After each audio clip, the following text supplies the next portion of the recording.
చెంపకి చుక్కని పెట్టి పాదాలకి పారాణి పూసి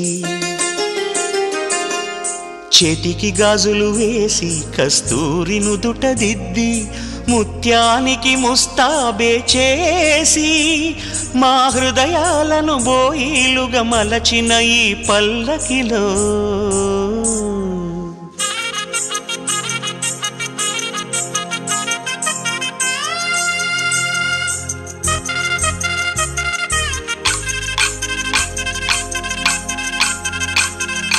పల్లకిలో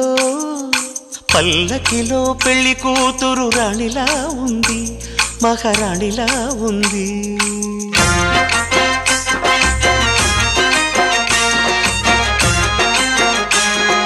రాణిగారికి సిగ్గులు వచ్చే, రాజుగారికి చిరునవ్వొచ్చే, ఈ ఇద్దరి